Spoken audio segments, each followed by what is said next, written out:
asked the panel how many people here believe that child separation is an effective policy in deterrence.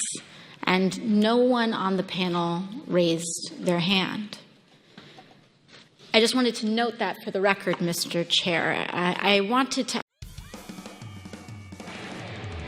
The 2019 House Oversight Committee hearing on the Trump administration's family separation policy turned into a heated exchange between Representative Alexandria Ocasio-Cortez and former acting ICE Director Tom Homan. The hearing, meant to examine the treatment of migrant families at the border, became a flashpoint in the national debate about immigration enforcement and human rights. AOC's sharp questioning of Homan and his equally forceful defense of the Trump administration's policies brought the issue of family separation into sharp focus.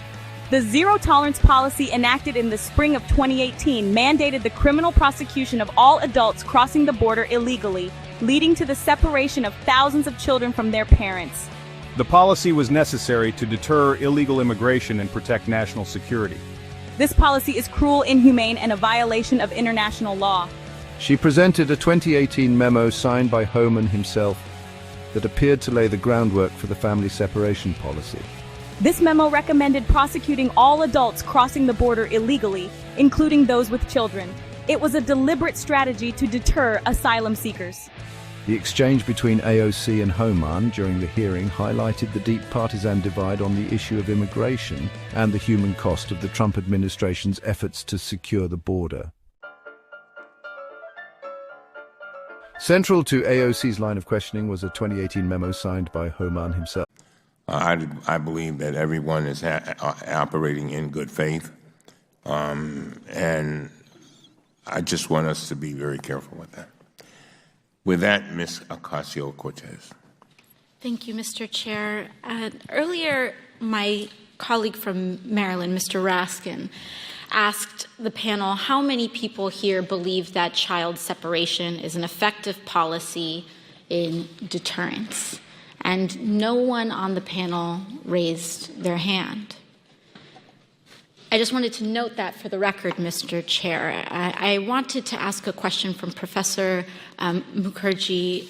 Is the United States violating or violated human rights agreements set by the United Nations in a family separation policy? Yes. International law is clear that family unity should be prioritized. So we, as members of the United Nations, signed on into an international human rights agreement saying very clearly that family separation is a violation of international human rights, and then we pursued a policy that violates human rights. Mr. Chair, I was looking, how did we get to this point? How did we get to this point where we take children out of mothers' and fathers' arms? And, it dated back, family separation in the way that we have seen it, where we take children away from their parents without due process, began last year under Secretary Kirstjen Nielsen. But I had to dig further, and our staff dug further. But where did this start within the administration? She implemented it. And we found a memo. It dates back to April 23rd of 2018, where there was an official recommendation to, quote, pursue prosecution of all amenable adults who cross our border, quote, illegally, even though this applied to legal asylum seekers in practice, including those presenting with a family unit between ports of entry in coordination with DOJ. Here is the memo that I would like to submit to the congressional record. What is the date of that? It is the memo Document, which AOC presented during the hearing, recommended prosecuting all adults crossing the border illegally, including those with children. The memo explicitly acknowledged that this would result in separating families, but argued that it was necessary to deter illegal immigration. This memo demonstrates that the Trump administration was well aware of the consequences of its zero-tolerance policy and that family separation was a deliberate strategy. The administration used children as pawns in a political game and violated the human rights of asylum seekers. While I signed the memo, I was not the author, and it did not accurately reflect my views.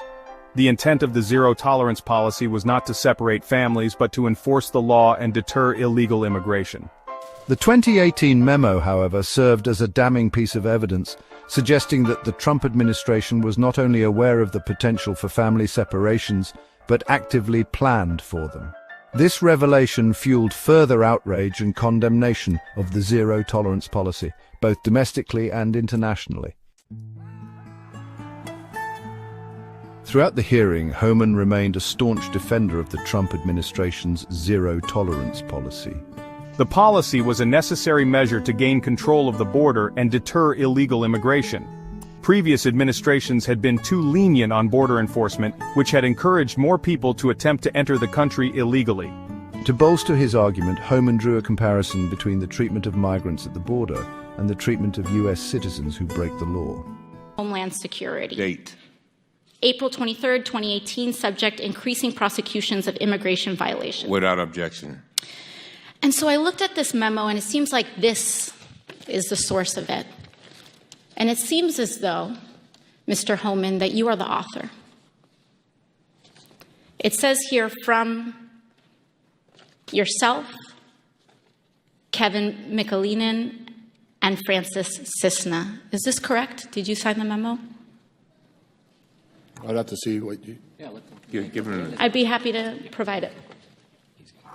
And we'll provide it over. But I would like to note that here it says the official recommendation.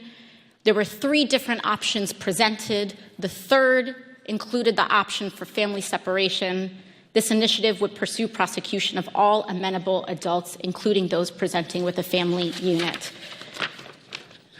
Mr. Homan, your name is on this. Is this correct? Yes, I signed that memo. So you are the author of the family separation policy. I am not the author of this memo. You're not the author, but you signed the memo. Yes, a zero tolerance memo. So you provided the official recommendation to Secretary Nielsen on for the United States to pursue family separation. I gave Secretary Nielsen numerous recommendations on how to secure the border and save lives. But it says here that you gave her numerous options, but the recommendation was option 3, family separation. What I'm saying, this is not the only paper where we've given the Secretary numerous options to secure the border and save lives. And so the recommendation, of the many that you recommended family separation. I recommended zero tolerance. Which includes family separation. The same as is with every U.S. citizen parent gets arrested when they're with a child. They are routinely separated from their children. The same principle should apply to migrants who enter the country illegally. Homan's defense of the zero-tolerance policy rested on the premise that the law is the law, and that it should be applied equally to all regardless of citizenship status. However, this argument failed to address the unique vulnerabilities of asylum seekers and the complexities of international law, which recognizes the right to seek asylum. AOC countered Homan's arguments by emphasizing that seeking asylum is a legal right enshrined in both U.S. and international law. The zero-tolerance policy effectively criminalized asylum seekers, many of whom were fleeing violence and persecution in their home country. Zero tolerance was interpreted as the policy that separated children from their... If I get arrested for DUI and I have a young child in the car, I'm going to be separated. When I was a police officer in New York and I arrested a father for domestic violence, I separated that father from his family. Mr. Homan, with all due respect, legal asylees are not charged with any crime. When you're into the country illegally, it's violation 8 United States Code 1325. Seeking asylum is legal. If you want to seek asylum and go through the port of entry, do it the legal way. The Attorney General of the United States has made that clear. Okay. Mr. Chair, the memo is submitted to the record for review. Inspector General Costello, one last thing. Is there a record, based on reports throughout the year, and in our hearing earlier this year, we spoke with Ms. Juarez, a mother who lost her child due to inhumane conditions in the facilities. We learned that there is no accurate record and no policy being held of people who are pregnant and people who endure miscarriages. Is there a record of who enters and leaves these facilities? I'm not familiar with the instance you're talking about, but I do believe the facilities keep custody logs and logs, but I'm not familiar with the incident you're talking about. And where would we find those records? I believe all the facilities keep them on site, CBP and ICE facilities. And if you believe that the records are not accessible, or if we find that the records are not accessible, do you believe the committee should seek to request records from DHS on the location of children and those that are detained? Well, we would never opine about what the committee would request and not request. So, thank you very much. Thank you very much. Ms. Presley. Thank you, Mr. Chairman. I'm very proud to represent and to call the Massachusetts Maine and a violation of human rights, pointing to the trauma inflicted on children who were separated from their parents. Furthermore, AOC raised concerns about the lack of record-keeping for detained pregnant individuals and children who experience miscarriages in ICE custody. This lack of accountability points to a larger pattern of negligence and abuse within the immigration enforcement system. AOC's impassioned questioning of Homan brought to light the human cost of the Trump administration's immigration policies. By highlighting the plight of asylum seekers and the trauma inflicted on families, she challenged the narrative that security concerns justify human rights violations. The hearing concluded without a clear resolution, but it served as a stark reminder of the deep divisions within the United States regarding immigration policy.